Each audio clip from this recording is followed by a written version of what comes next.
Hi, this is Farouk. Welcome to the Sensibility Podcast.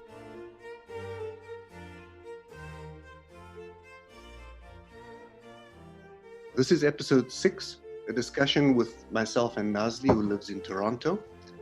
We've been friends for many years, and over that time have exchanged views, shared experiences, and kept in touch, despite the distance between us. So, Assalamu alaikum, Nazly. Welcome. It's good to speak to you again. Thank you for having me, and thank you for allowing me to be on your podcast today. You're welcome. So today we're talking about nutrition and healthy eating, and I understand that category can go very wide. But one of the reasons I wanted to chat with you is you're a working mom, you have a family, and all the demands that go with running a modern household. So I thought that talking to you would be a good idea. And I also think that this is something that doesn't just affect people during a pandemic, but it affects a lot of retired individuals or people who are on long leave or who have been retrenched and now find themselves working from home. So perhaps a good starting off point is for you to think about some of the challenges you've had in your home and how you've addressed them or overcome them, and whether you've done it actively, whether they've surprised you, um, whether it's something that you were prepared for. Because while everyone turns into blobs around us, you seem to have maintained your shape and size, so that impresses me too. Thank you. So, during the time when the pandemic first started, I think I was excited, like many others, to work from home.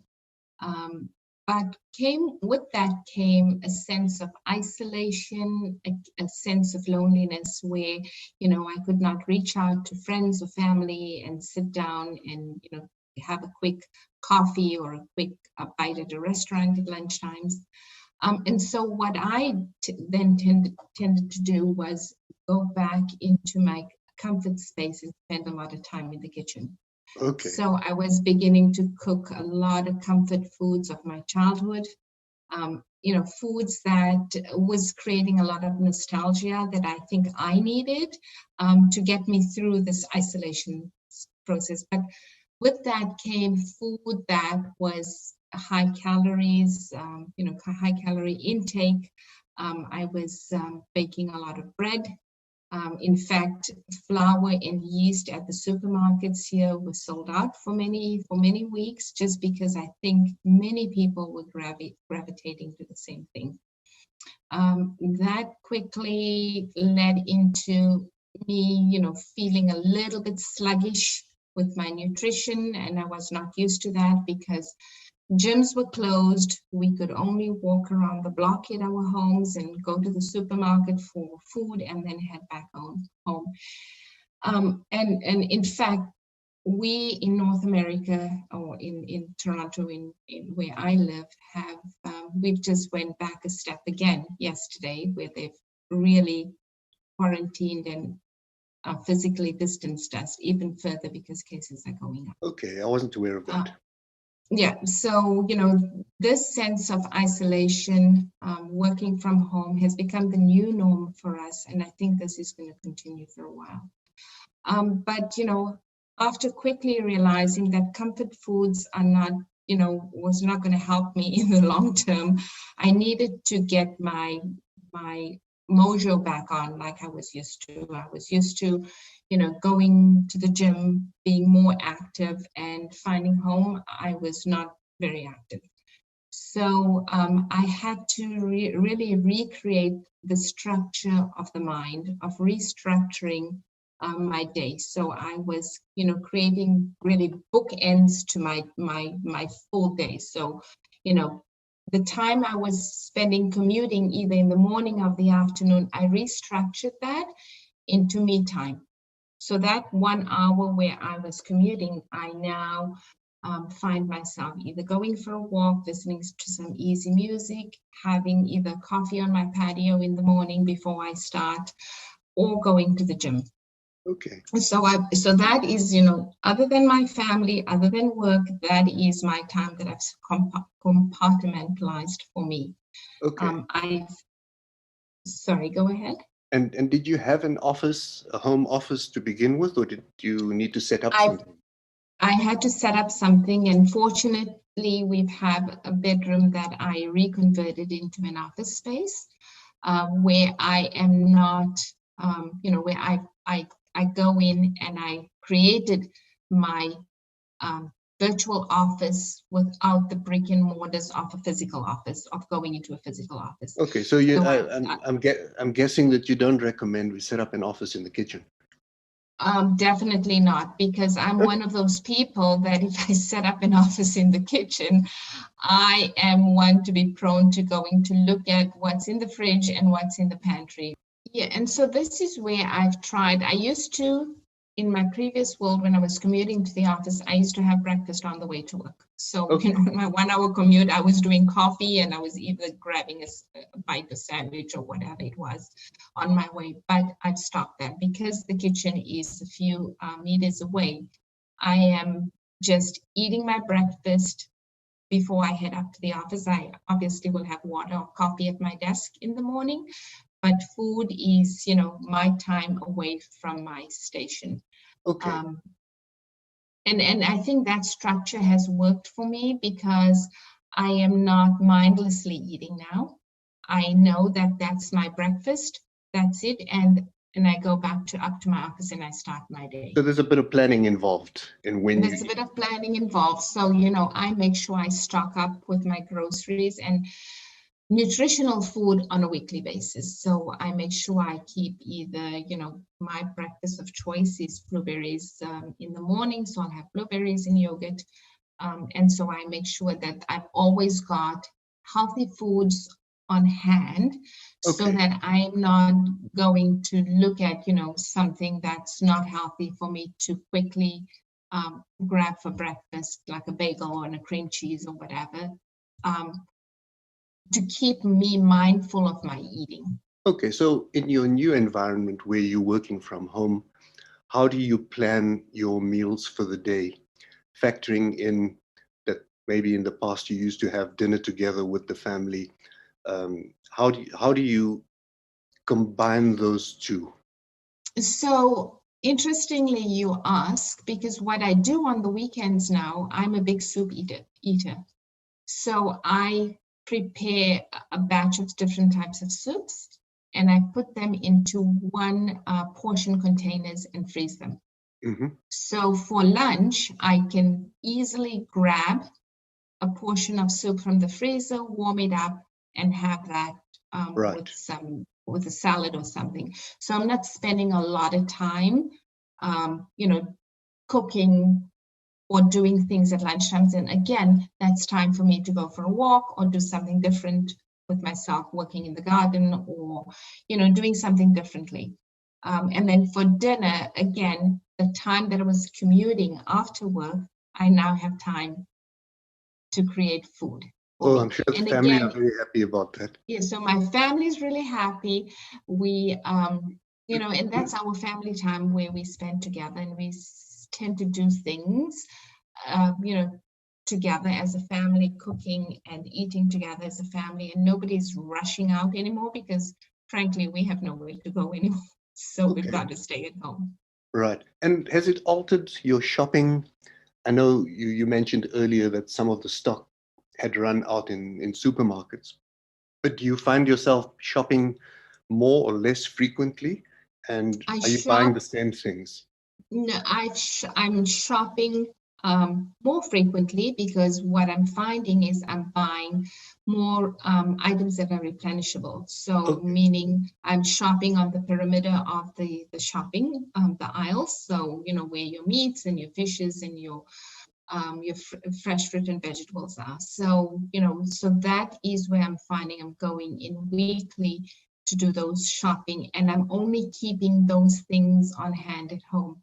So I tried to ban junk food from the house.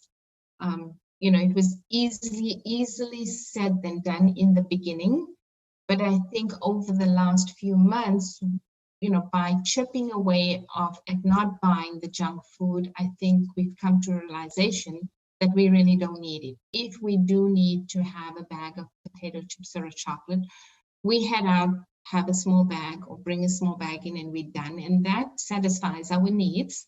And we don't have to continue grazing and munching on something that's not wholesome or healthy for us. Okay. And from a coffee point of view, I mean, I know coffee and offices go together, and you're always grabbing a cup or a mug on your way somewhere or on your way back to your office. Are you finding that those habits of drinking large amounts of coffee have changed? And if you have any thoughts on that? Yeah, so we make a pot of coffee in the morning, and we all grab a cup or two for the day, and we're done. What I found was I've started buying some really interesting herbal teas, like turmeric chai, like lemon ginger teas, like green teas or whatever. And it's really interesting teas out there. And I've started drinking those healthier teas, which are good for your immune systems, than drinking your cup of coffee. I'm not saying do away with coffee. You know, we have to indulge in something, but I'm saying make sure that it's mindful of what you're drinking and how many cups you're drinking a day. Okay. And further to that, I've just upped my intake of water as well. Okay. Just to keep myself hydrated. Because to keep hydrated, because sometimes I find if I may think I'm so hungry and I need to snack on something, and in fact I may have just been thirsty. Okay. So with restrictions on the increase in Toronto now, and I know you go to the gym, I'm sure you have an exercise or fitness routine that goes with your eating habits and patterns. How is that likely to change, and how are you going to address that part of what you can't do anymore? Well, you know, in the community that I live, the gyms are still open, and I'm thinking they're going to be closing soon. Okay. However, if they do close, I will start taking up running again. I will, you know, do some, with the age of social media, YouTube has some interesting, you know, Pilates classes or yoga classes that we can certainly zoom in to take some free classes that way. So, you know, I have no excuse, put it that way, not to continue on this pretty much lifestyle change that is going to be for the foreseeable future. Okay. And I owe it to myself, I think, to just continue on that trend. Okay. And have you found that the way the pandemic has affected your eating at home, affecting younger and older members of the family differently or similarly? I think it's affected us differently. I'm one of those people that is easily accepting of, you know, this is what it is. We've got to accept it and we've got to move it. But certain members of my family, I have to admit, has been less cautious. Okay. So, you know, they go out, will go away, go in, you know, but I think my family is responsible, because if they go away and they find they are going to be in public or away for a search of traveling or whatever, they come back and do a COVID test. So, you know, just to make sure that we feel safe, as, you know, as the older generation, and they're not putting us at risk. But Okay. certainly they are different, or their thinking is very different from mine. Right, I understand. Okay, so to summarize, you advising me not to work in the kitchen, to plan my snack and meal times, and I'm a muncher, so it's been difficult for me because I don't have like a set time to prepare lunch or dinner and eat. I go through it ritualistically with breakfast, but to plan that, to make sure that when I eat, that's part of my schedule and not part of my routine of Yes. working. And also portion control your snacks, Faruk. Okay. Portion control. So if you snack, for example, if you're a big nuts person, portion control how much snacks that you need for that particular time. So you're not grabbing a bowl of something, you're grabbing, you know, 21 cashew nuts or whatever, and you put it in a Ziploc bag, and you know it's grab and go. That is your snack for the morning, or keep an apple at hand. So that's your snack for the afternoon. Okay. And, I found if I cut it up, an apple, if I cut it up into small pieces, I feel I have a lot more than just eating one And apple. easier to eat as well, yes. Exactly. So, I've tried these little tactics and strategies to help me to be more mindful of my eating and not to binge eat and just to eat mindlessly. Okay. And one of the things I was wondering with stockouts on the shelves and with the supply of fresh produce also being affected by the pandemic, have you found that junk food has substituted any of those, or are you still getting reasonable access to We fresh do produce? have reasonable access. The great thing that the supermarkets have done here, and they've reassured us that fresh produce will always be plentifully available, and it has been. In fact, we had inventory shortages on the inner aisles, so the rice and the beans and the fish, the pasta, all of those where there were inventory shortages. But fruit and vegetables was always plentiful. So it was interesting that people were gravitating again to those high processed foods. But I think that the equation has rebalanced itself where we are having inventory of all products except for toilet paper. Okay, I understand, yes. Okay. All right. Well, thanks, Nazly.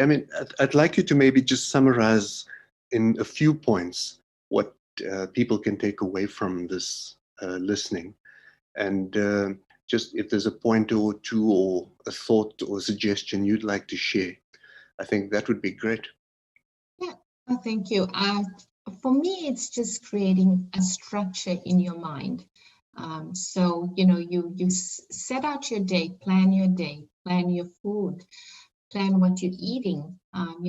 For me, it's I'm a grazer, I'm a snacker like you, but I've banished my junk food from the house and I've replaced that with celery sticks and carrots and maybe pretzels or something of that sort, that and I'm mindful of my eating, so that and I portion control what I do eat, and make time for your day. Self-care is important, and self-care is not only about getting your manicure, pedicure, but self-care is about what you eat, what you put into your body, and obviously the output of that. And I balance my eating and I balance it with staying active.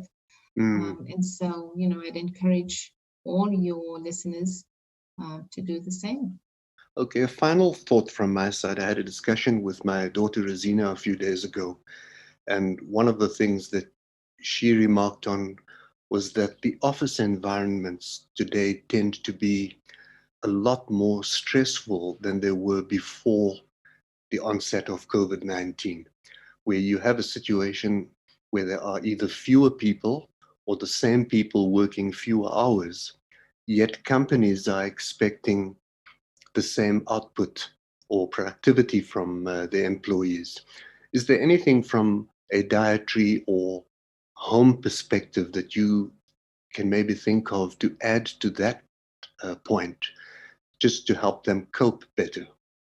So, I know lots of families are blended in with, some parents are doing online schooling with their kids. They have to work from home, or they are caregivers to the elderly parents, etc. And so, again, it's, reminding your family that, they've got to stick within the rules or the rules of engagement that you set up with the family. So work time is work time. That if you're in conference calls, you set up something on your door that says do not interrupt, or please quiet time or whatever, because you're on a conference call. And I think families have become more respectful of that.